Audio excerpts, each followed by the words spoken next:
My husband fell ill and had to be hospitalized. Our granddaughter, Emma, approached her grandfather, Michael, with a smile and took something out of the bag she was holding. Get well soon, Grandpa. It was a get well soon bear handmade by Emma. Emma. Michael received it with a surprised look, and the next moment, as if he realized something, he tore it up fiercely. Hey, what are you doing? Don't trample on Emma's feelings. However, Michael's eyes were cold. Don't you get it? Huh? Prompted by Michael, I also took the piece of paper in my hand. Upon closer inspection, the beautifully handcrafted bear had a message inside, saying he wishing to go shopping again once he got better. Is this? I was lost in thought, staring blankly at the message, reminiscing about something that had happened just the other day. I'm not good at sewing. Emma had indeed said that. The warm atmosphere suddenly turned cold and heavy, and we all fell silent. Tonight's dinner is stew and fish and chips. Ah, that sounds like it'll go well with some drinks. Please, drink in moderation. The casual nightly exchanges between my husband and me. I, Mary Parker, have been married to Michael for 35 years. Michael runs a construction company, and life has been smooth sailing. Dad, I actually got some nice liquor from today's client. Whispered our second son, Alex, to Michael. That's my Alex. Let's have some right away. Oh, Alex, don't spoil your dad too much. Of course, I know. Alex was fascinated by the buildings Michael had worked on as a child, studied hard to become an architect, and successfully obtained his first-class architect license. Not just in studies, Alex was well-liked and respected by many from his student days. Michael appreciated Alex's diligence and character, deciding him as his successor. Alex has always been good at capturing people's hearts. It's only natural. I smiled at Alex, scratching his cheek shyly, and then I glanced at my phone to see a notification for a message. It was from our eldest son, David, saying he couldn't get any time off for a while and wouldn't be able to come home. He must be busy as usual. David wanted to become a chiropractor, studied for 4 years at university, obtained his certification, and started living on his own right after graduation. When he was not living with Alex, David would always come home if he had a long vacation. I'm craving Mom's cooking, so I'll come home. Watching David come home and happily eat his fill of dinner became one of my joys. Our relationship was good, but in the spring of the 3rd year after David moved out, a new breeze blew. It was during one of his visits home when I served him a meal. Thanks for the meal. Unusually, he didn't ask for seconds and seemed about to finish his meal. You usually eat more, are you feeling okay? In response to my question, David hesitated a bit, mumbling before he finally spoke. I fell in love at first sight with a woman I met at a mixer. I've been so preoccupied with her I can't even sleep at night. Spring has finally come for David. Michael exclaimed happily, having listened to the conversation. She's really beautiful, she was getting the most attention from the guys, so I couldn't just stand back. David, you'll be fine. Michael, with a sparkle in his eyes, placed his hand on David's shoulder and said encouragingly, "Thank you." Inspired by Michael's encouragement, David left our home, and a month later, he started dating a woman. Their relationship seemed to go well, and a year later, they decided to get married. I want our wedding to be a big celebration, you know, since it happens only once in a lifetime. David called me to talk about the wedding plans. What kind of ceremony do you want? She wants to have it in Hawaii. Hawaii? I exclaimed, surprised by his answer. When I said I'm not great with flying, she got really upset and insisted on having it at the biggest venue in the city. Well, I'll talk to your father about it. After I mentioned it to Michael, he was thrilled about the idea of a big city venue. With all the expenses coming up, I'll cover the cost of the venue. Thus, David's wedding was set to be a grand event. Right before the ceremony, meeting the bride for the first time, she was indeed stunningly beautiful, always smiling warmly. Nice to meet you. Thank you for covering the venue costs. She greeted us right away. It's a pleasure to see you two so happy. Please take good care of David. She brightly responded with a yes, making me hopeful for a good relationship. After the wedding went smoothly, David and the bride decided to build a house about 2 hours away from ours and started their new life. Initially, David seemed to want to come home every long weekend as before. Rachel prefers to relax at home during the holidays. David messaged, to which I thought it's natural for newlyweds to want their privacy. Around that time, Alex returned home with his architectural license and began living with us again. A year later, when David and Rachel's daughter, Emma, was born, they visited our home for the first time. She looks like her mom, so cute. David and Rachel introduced Emma with bright smiles. We're both busy with work. It's reassuring to have you close by. We're here to help whenever you need, just let us know. Alex also nodded in agreement with our words. Thank you. I'm a bit of a germaphobe, so I can't stay long at other people's houses, and we won't visit often. That's okay. We hope you can visit sometimes, but we won't force you. Thank you. Following that, true to her word, Rachel never visited us, but David often called. Mom. I need your help. David would start, a phrase that became familiar to us. We always welcomed him immediately. We never interfered with their parenting, understanding that David and his wife were busy, but spending time with Emma became our joy. Time flew by, and before we knew it, Emma was in her 3rd year of elementary school, becoming very attached to us. On a day we took Emma shopping to replace the busy David and his wife, in a large mall. Emma's eyes sparkled with interest at everything. Grandpa, what's that? Watching the lady selling balloons with a bright, friendly smile, Emma looked at her curiously and asked. That's called a balloon. Balloon? It's filled with air, and if you don't hold it tight, it'll fly away into the sky. Michael explained, buying a balloon and securely handing it to Emma. Wow! It's so light. Emma danced around happily, laughing, while Michael melted with a tender expression. Pretty cool, huh? Grandpa, thank you.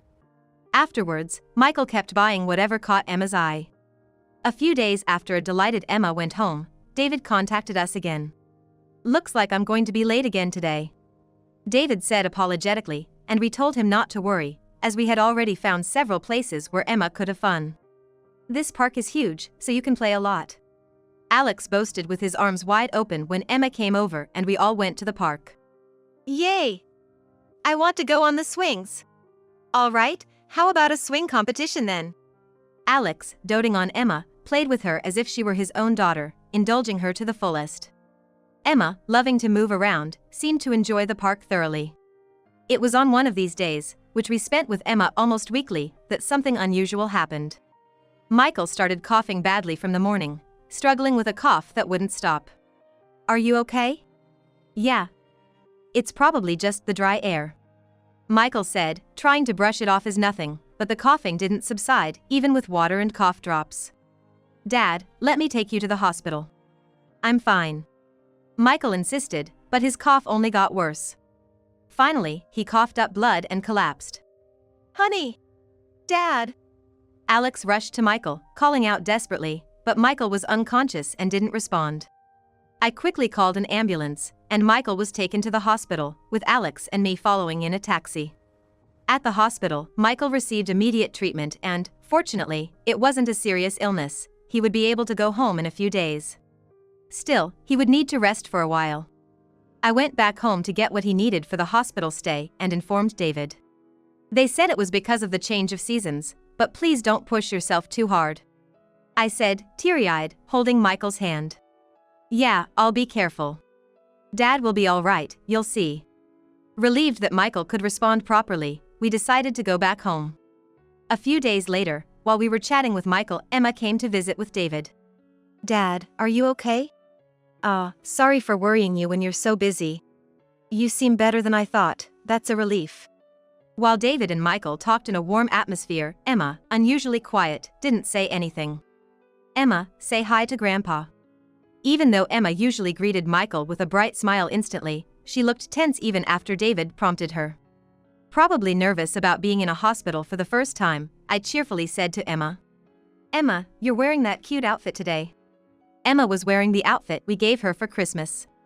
Thank you. Distracted by the compliment about her clothes, her tense expression softened. Then, with a smile, Emma stepped closer to Michael and took something out of the bag she was holding. Grandpa, get well soon. It was a handmade get-well-soon bear. Emma. Michael, taken aback, accepted them and scrutinized the cranes. Then, as if realizing something, he abruptly tore it apart. Hey, what are you doing? Don't disregard Emma's feelings like that. But Michael's eyes were cold. Don't you get it? What? Urged by Michael, I too picked up a bear. On closer inspection, neatly folded inside the bear was a message wishing for Michael's recovery and expressing a desire to go shopping again once he was better. This means? Yes. Emma didn't make this. The warm atmosphere turned cold and heavy, and we all fell silent. As I absent-mindedly stared at the handwriting in the message, I remembered something that happened just a few days ago. The news had reported record cold temperatures that day, and as usual, David called. Sorry. Emma has a fever, and neither of us can come back right away. That's tough. I'll go pick her up from the daycare right away. Emma, who had worsened her cold, was left in our care and had been bedridden for a while. I hope you get well soon. While taking care of her, feeding her, and changing her clothes, I spent my free time folding cranes for her. Eventually, Emma, who had been delirious, gradually recovered thanks to the care. Grandma. Emma. Once she was able to speak, Emma blinked a few times and then noticed the bear I had made. What's that? This is a get well soon bear. People send them wishing for someone's illness to get better. Wow. I can't saw it all. Oh, is that so? We'll do it together once you're better. Yeah. Thank you, Grandma. Emma had indeed said that. It had only been a few days since that day, and it was just last week that her fever went down, and she was able to move around. Even if she had learned to saw by now, the bear in front of us was far better made than the ones I had created. Moreover, the handwriting in the message looked similar at first glance, but it was subtly different from the letters I secretly received from Emma. Emma, I won't be mad, but please tell me who prepared this? Michael asked, but Emma just bit her lip and shook her head. Emma. No matter how much we asked, Emma remained silent, prompting Michael to sigh lightly and turn to David. David, I've kept all the receipts for everything we've bought for Emma at home. Huh, why all of a sudden? David, still clueless, looked at Michael with curiosity.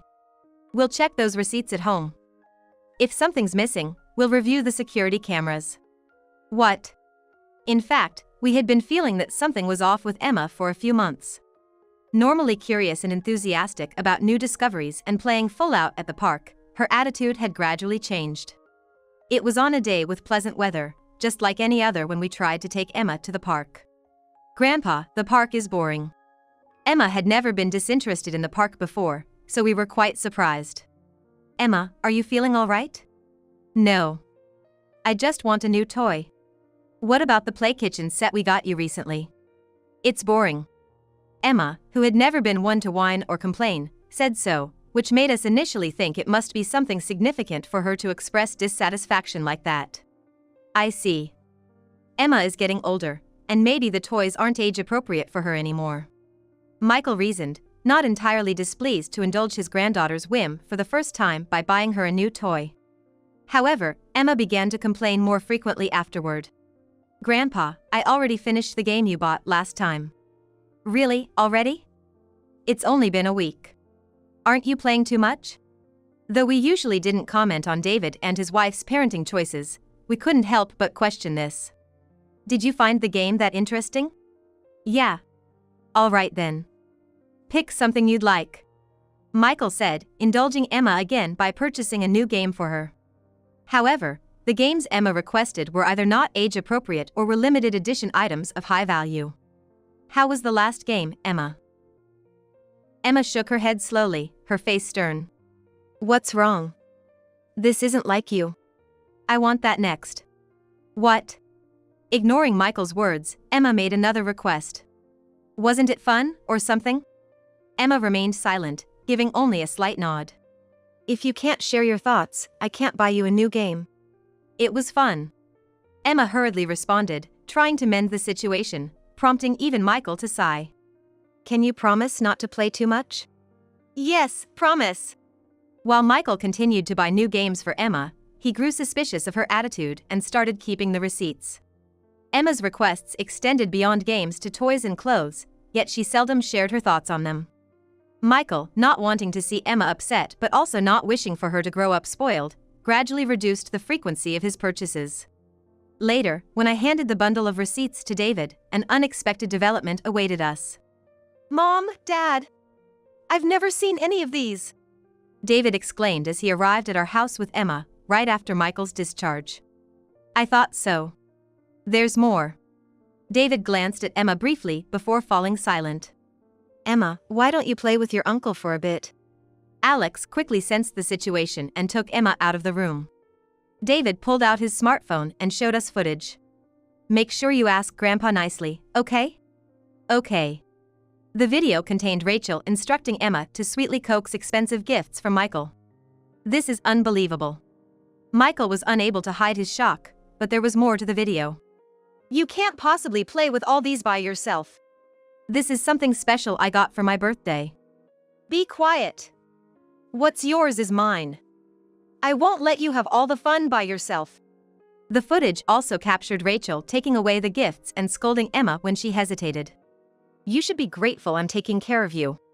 Rachel forcibly took away the clothes that Emma had with her. I didn't get anything today. What? Because of you, I can't have fun.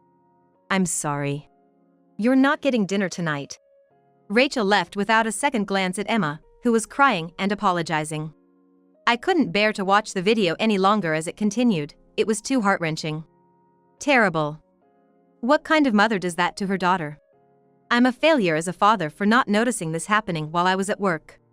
David said, his voice trembling and tears streaming down his face, his words filled with frustration and anger. There might be more she's hiding. Yeah. I'm planning to hire a detective. True to his word, David later hired a detective. The investigation revealed that Rachel was having an affair. But it didn't stop there. It was also discovered that Rachel had been selling the items she pressured us to buy for Emma and using the money to have fun with her lover. I want to have a serious talk with Rachel. I'll ask Alex to look after Emma, and I want you both to be there. David said with determination when he came to us, and Alex answered with a serious look. Leave Emma to me. Of course. We have a lot we want to say to Rachel too. Thank you. Later, David entrusted Emma to Alex and brought Rachel to us. I have work tomorrow, so please make this quick. Rachel said with a defiant attitude as David broached the main topic. Rachel, you've been keeping secrets, haven't you? Huh? What are you talking about? Crossing her arms, Rachel raised her eyebrows. Everyone knows you've been cheating. When did I ever cheat? Rachel continued to feign ignorance, so David showed her the surveillance footage and the photos obtained by the detective. This is irrefutable evidence. How did you? Rachel showed a moment of shock when confronted with the evidence. Doubting your wife? In this day and age, you can fake such things, you know. Rachel's desperate excuses were met with David laying out evidence after evidence. I don't have time to fabricate this much evidence. Why don't you just admit it? The evidence piled up on the table, overwhelming in quantity. Rachel, glaring resentfully at the pile, finally spoke up. I thought marrying the eldest son of a large construction company would let me live in luxury. Rachel finally spilled her true feelings. But then I found out the successor would be Alex. I told you from the start I wasn't going into construction, so your expectations were misplaced. It's not just that. I thought I'd get to live in the Parker family home because it's in a prime location, but because of Alex, I couldn't live there. It seemed Rachel had assumed she'd move into the Parker family home when she married David, especially since Alex was abroad at the time of their relationship. I had my sights set on that. Rachel muttered, leaving us speechless with disbelief. My parents and Alex supported my dreams, which is why I could leave the family home and do as I pleased. You don't earn enough. Rachel glared fiercely, raising her voice. Emma got a lot of pocket money and toys. I couldn't stand her having a better time than me. Rachel had taken the money we gave Emma and sold her toys to fund outings with her younger lover, whom she lavished with the proceeds. I thought I'd live a carefree life, but being made to feel so miserable, my frustrations just exploded. Facing Rachel's accusations as if David were the villain, he sighed heavily. You live too lavishly. We could live comfortably if you didn't waste so much. I still can't forgive having to hold our wedding in such a desolate place when I wanted it in Hawaii. Desolate? It was the largest venue in the city. David realized from her words that Rachel had been after his money from the start. Michael furrowed his brow and held his head, overwhelmed by the situation. I couldn't stand it anymore. Even the toys for Emma had been getting fewer. It's clear they weren't for Emma, and I'm not foolish enough to continue indulging you. Michael managed to control his anger, despite using his granddaughter to fuel her luxury. I had no choice but to pretend Emma made the 1,000 cranes to please your father, but that backfired. Don't joke with me. My father isn't your wallet. David stood up, furious. What you've done is utterly selfish. David rarely raised his voice, causing Rachel to cower. I can't take it anymore. We're getting a divorce. Seeing David about to lunge at Rachel with a burst of anger, I instinctively felt it was wrong and immediately spoke up. What Rachel did is inexcusable. Exactly. David, I understand how you feel, but... I urged David to sit back down and continued. Even if your relationship with us ends, you are still Emma's only mother. I admonished Rachel in a guiding tone. Despite being yelled at and having things taken from her, which must have been hard, Emma never mentioned your name. Whether David's angry shouts had an effect, Rachel seemed to sober up and listened to my words attentively. Consider Emma's feelings. Yes. Watching Rachel often immersed in her own leisure activities, I thought Emma must have felt lonely. Emma's behavior might have escalated because she endured harsh words from Rachel and desperately wanted acknowledgement. I hoped Rachel, as her mother, would realize Emma's true feelings, but I deliberately chose not to say that out loud. Finally, I decided to share something I had been hesitant about. Rachel, and you too, David. There's something I want to tell both of you. What is it? The bear and the handwriting in the message made it clear it wasn't Emma's doing. I wouldn't know just by looking at it. David admitted, feeling guilty. We've received many letters from Emma. I explained, spreading out the letters we had received from her on the table. I want to marry Grandpa when I grow up. One letter brightly declared. I want to play in the sky with balloons. Another read, conveying Emma's loneliness due to her parents' frequent absence. Emma.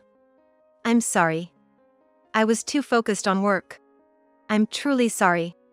Hearing the two of them apologize as if Emma were present, I felt sure they would have a change of heart. After our conversation, Rachel left our house much more subdued than when she arrived. Weeks later, David and Rachel's divorce was finalized. However, we didn't ask Rachel for alimony, with the condition she become a better mother to Emma. She always complained about her low salary, but it looks like she finally got a job. David shared a month after separating from Rachel, who had quit her previous job following the divorce. Since Rachel hadn't worked seriously after getting married, it seemed she was being rejected at every job interview she attended. Well, if she's feeling the difficulty of working, I'm glad. It's a sentiment reflective of David's own journey to realize his dreams. I felt a warm surge in my heart. I want to make more time to talk with Emma. It's going to be harder than ever, so why not move closer to our family home now? Yeah, I'll do that. David quickly found a place near his family home and moved. A while after the move, we received a letter from Rachel. I'm having a hard time learning the job and get scolded every day. But I won't give up because I want to be a good mother. She's having a tough time. That's what being a part of society is all about. Michael's words conveyed support and expectation for Rachel. Once I save up some money, I want to buy Emma some toys. The letter concluded with Rachel's strong determination. I hope she works hard and changes for the better. My husband nodded firmly to my words. Since moving, Emma began visiting our house more frequently. The reduced travel time made it easier for us to support them, and David's life seemed more stable. However, Emma sometimes looked lonely, which worried me. It's unavoidable, but Emma must feel lonely with her mother suddenly gone. I shared my concern with David while watching Emma play with Michael and Alex. Yeah. She sometimes talks about her mom in her sleep, and honestly, I feel guilty for what I've done to her. We'll continue to support you as much as we can, so don't hesitate to ask for anything. Encouraged by my determination to live a long life, David smiled. Mom, thank you for everything. Please stay healthy. Although I didn't say it out loud, I hoped that one day, a reformed Rachel would come to see Emma.